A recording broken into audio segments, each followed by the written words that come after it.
ومن أحسن قولا ممن دعا إلى الله. بسم اللہ الرحمن الرحیم. السلام علیکم ورحمۃ اللہ وبرکاتہ. پیارے دوستوں اور عزیز بہنوں، میں ہوں یوسف ملک اور آپ دیکھ رہے ہیں دعوت جنت کا راستہ. دوستوں، آگے بڑھنے سے پہلے آپ سے گزارش ہے کہ ہماری ویڈیوز کو زیادہ سے زیادہ شیئر کریں، اور اگر ابھی تک آپ نے ہمارے چینل کو سبسکرائب نہیں کیا تو اس کو سبسکرائب ضرور کر لیں اور کمنٹس باکس میں اپنی رائے کا اظہار کریں.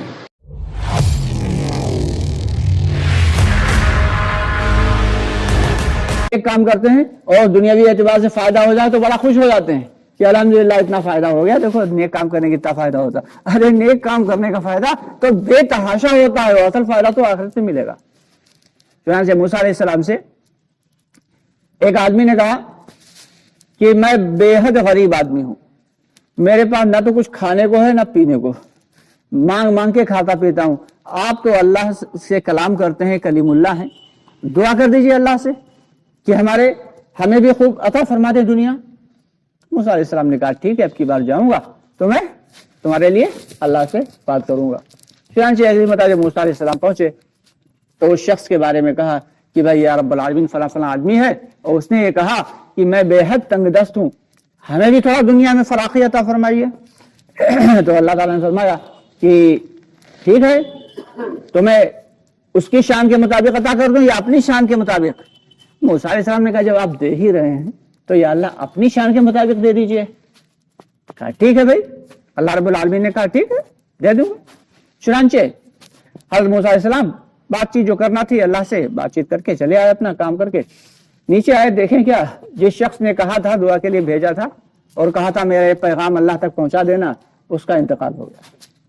اب تو موسیٰ علیہ السلام دنگ رہ گئے کہ اس شخص نے تو ہم سے ہی کہا تھا اور اللہ نے وعدہ بھی کیا تھا کہ ٹھیک ہے میں اسے اپنی شان کے مطابق دنیا عطا کر دوں گا، مال و دولت اور نعمتیں عطا کر دوں گا. اگلی مرتبہ پھر جب موسیٰ علیہ السلام پہنچے تو کہا یا اللہ اس دن جو شخص نے ہم سے کہا تھا، ہم نے آپ سے بات کی تھی، آپ نے کہا تھا ٹھیک میں اپنی شان کے مطابق عطا کروں گا، ہم جب واپس پہنچے تو میں نے دیکھا تو اس کا تو انتقال ہو گیا. تو اللہ تعالیٰ نے فرمایا کہ میں نے اپنی شان کے مطابق دینے کے لیے کہا تھا، اپنی شان کے مطابق میں اس دنیا میں تھوڑی دے پاؤں گا، وہ تو میں اپنے آخرت کی دنیا میں دوں گا. چنانچہ میں نے اسے اپنے پاس بلا لیا، اسے جو کچھ میں نے اپنی شان کے مطابق دیا اس کے بارے میں تم گمان بھی نہیں کر سکتے ہو. تو اللہ جو ہے، اللہ نے جو دنیا بنائی ہے یہ صرف ایک کیا ہے، اس چھوٹے چھوٹے سے جو وہ ہوتے ہیں ٹریلر ہوتے ہیں، ٹریلر کی طرح ہے. پوری فلم تو بہت لمبی چوڑی ہے. یہاں تو صرف اللہ تعالیٰ نے ایک وہ دیا ہے، چھوٹا سا نمونہ دیا ہے کہ یہاں کا بچھو کتنا بڑا ہے، 4 انچ کا ہے، 5 انچ کا ہے، اور دوزخ کا بچھو کتنا بڑا ہے، خچر کے برابر ہے. خچر کے برابر بچھو ہیں. یہاں کے جو کیلے ہیں کتنے بڑے ہیں کہ ایک کیلا اتنا بڑا ہوتا ہے، 4-6 کیلے کھا لو پھر بھی پیٹ نہ بھرے. اور جنت کا کیلا کتنا بڑا ہوگا کہ ایک کیلے کے چھلکے کے نیچے 10-12 لوگ کھڑے ہو جائیں، اتنا بڑا جنت ہے. تو دنیا تو اللہ تعالیٰ نے صرف اس لیے دکھا دی کہ دیکھو یہ چھوٹی چھوٹی نعمتیں ہیں، اور ہمارے حکم کے مطابق اور نبی کے طریقے کے مطابق تم زندگی گزار کے چلے آؤ تو ہم تمہیں اس سے بدر جہاں بہتر نعمتیں عطا فرمائیں گے. اب بدر جہاں بہتر نعمتوں کا مطلب یہ ہے کہ اللہ تعالیٰ اپنی شان کے مطابق دیں گے. تو کہاں دیں گے اور کتنا دیں گے یہ تو بس اللہ کو ہی خبر ہے، ہم لوگ تو اس کے بارے میں گمان بھی نہیں کر سکتے. آئیے ماشاءاللہ ماشاءاللہ. اور سب خیریت ہے بھائی؟ تو ایک مرتبہ حضرت جبرائیل علیہ السلام کے کتنے پر ہیں بھائی؟ کچھ روایتوں کے مطابق 500 پر ہیں اور کچھ روایتوں کے مطابق 100 پر ہیں حضرت جبرائیل علیہ السلام کے. اور ایک پر اتنا بڑا ہے کہ اگر وہ صرف 2 پروں کو پھیلا دیں تو مشرق سے مغرب تک ڈھک جائے، اتنے بڑے بڑے پر ہیں حضرت جبرائیل علیہ السلام کے.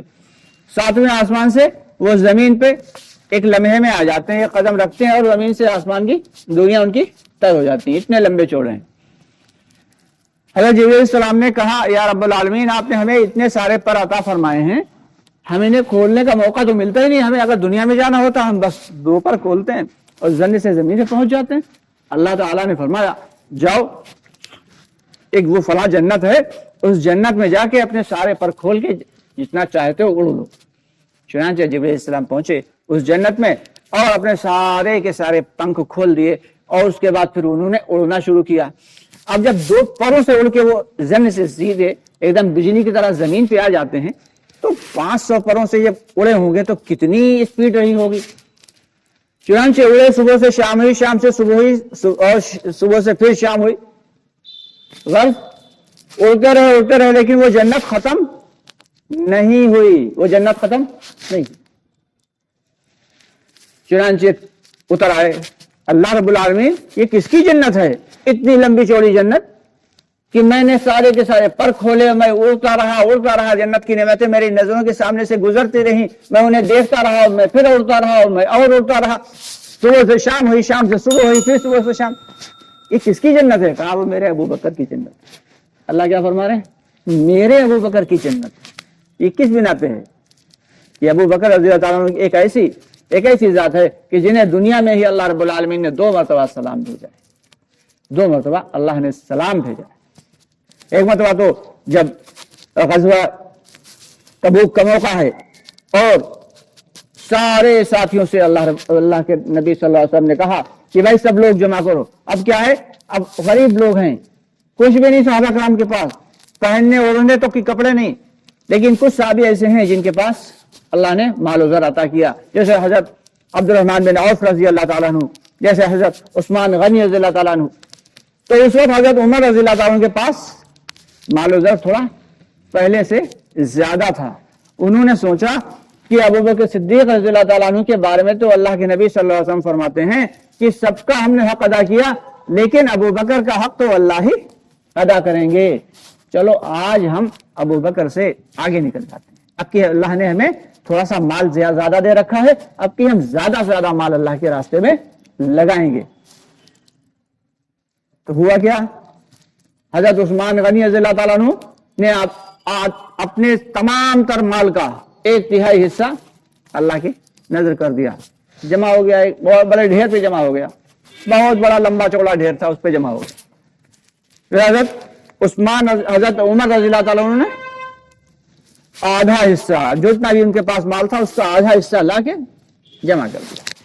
اور یہ تمام صحابہ کرام لاتے رہے, ان کے پاس جس کے پاس جو کچھ تھا لاتے رہے, جمع کرتے رہے.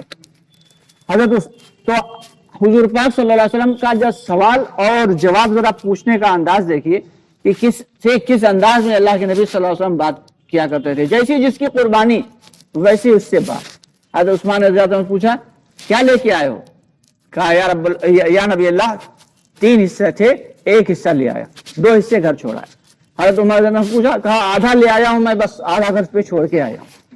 حضرت ابو بکر صدیق رضی اللہ عنہ نے پوچھا تو فرمایا یا نبی اللہ جو کچھ تھا سب لے آیا. یہ سمجھ لیں کہ ایک الماری پہ کوئی چیز ڈھونڈ رہے ہیں. بیٹی نے کہا ابا جان کیا ڈھونڈ رہے ہیں؟ سب کچھ تو آپ نے لپیٹ کے رکھ لیا ہے, سب کچھ تو لے جا رہے ہیں اللہ کے راستے میں. کہا یہاں ایک سوئی رکھی ہوئی تھی, کہیں ایسا نہ ہو وہ سوئی رہ جائے اور وہ اللہ کے راستے میں نہ جا پائے. کیا ایسا ممکن ہے آج کے دور میں؟ کیا ایسا ہو سکتا ہے؟ اللہ اکبر. دیکھا دروازے پہ کپڑے کا پردہ پڑا ہوا, اتارا, وہ اس کا بورے کا ٹاٹ کا پردہ پڑا ہوا تھا, اتارا, اپنے بھی کپڑے اتارے, اپنے کپڑے اتار کے اس سامان میں رکھ دیے, اور وہ ٹاٹ کا پردہ جو تھا اسے اپنے بدن پہ لپیٹا اور اس میں ببول کے کانٹے لگائے, بٹن کی جگہ ببول کے کانٹے لگائے, اور اپنے کپڑے تک, تن کے کپڑے تک رکھے, اور پھر دے آئے اللہ کے نبی صلی اللہ علیہ وسلم کے جو ہے حکم کے مطابق. تو نبی پاک صلی اللہ علیہ وسلم کیا پوچھ رہے ہیں, اے ابو بکر گھر پہ کیا چھوڑ کے آئے؟ ان سے یہ نہیں پوچھا کیا لے کے آئے, کہا گھر پہ کیا چھوڑ کے آئے. کیا اللہ اس کے رسول کا نام چھوڑ کے آیا. اللہ رب العالمین نے فوراً بھیجا جبرائیل السلام کو. جبرائیل السلام آئے وحی لے کے, کہ نبی جی نے فرمایا کیا وحی لے کے آئے ہو؟ فرمایا کہ اللہ رب العالمین. جی جناب, ایک دوسرا چینل ہے ہمارا قدرت کی راز. ہماری گزارش ہے کہ آپ ہمارے اس چینل پر بھی آئیے. اباؤٹ سیکشن میں اس کا لنک دے دیا گیا ہے. اس میں بہت سارے مسائل کے اعتبار سے اور اللہ کی قدرت کے اعتبار سے بہت سی ویڈیوز ڈالی گئی ہیں. نماز, روزہ, وضو وغیرہ کے مسائل کے اعتبار سے ویڈیوز پڑی ہیں, آپ ان سے بھی استفادہ کریں. اور اباؤٹ سیکشن میں ہی انسٹاگرام کا لنک دے دیا گیا ہے, آپ ہم کو انسٹاگرام پر بھی فالو کر سکتے ہیں. کہ اللہ رب العالمین سلام کہہ رہے ہیں ابو بکر کو اور پوچھ رہے ہیں کیا تم اس حال میں خوش ہو؟ ابو بکر رضی اللہ عنہ سے جب بتایا تو وہ رو پڑے, کہنے لگے ہے کیا اللہ نے واقعی مجھے سلام کہا ہے؟ کہا ہاں اللہ نے تمہیں سلام بھیجا ہے. اور اللہ رب العالمین جو ہے نے سلام بھیجا ہے اور پوچھا ہے کہ اب تم اس حال میں خوش ہو؟ کہا ہاں یا رب العالمین میں اس حال میں خوش ہوں, میں اس حال میں بالکل خوش ہوں. تو اللہ رب العالمین نے کیا کیا, جبریل علیہ السلام اور جتنے بھی فرشتے تھے ساتوں آسمانوں کے فرشتوں سے کہہ دیا کہ جو لباس میرے محبوب نے ابو بکر نے پہنا ہے وہی سب کے سب فرشتے پہنیں گے. چنانچہ سارے فرشتوں کو اللہ نے وہ لباس پہنا. یہ تھی قربانی صحابہ کرام کی, یہ قربانی تھی جس قربانی کی بدولت اللہ رب العالمین نے جس قربانی کی بدولت یہ دین ہم تک پہنچایا ہے. آج ہم لوگ اپنے گھر میں ہیٹر کے سامنے آرام سے بیٹھ کے نماز پڑھ لیتے ہیں, قرآن پڑھ لیتے ہیں, اسی کو دین سمجھ لیتے ہیں.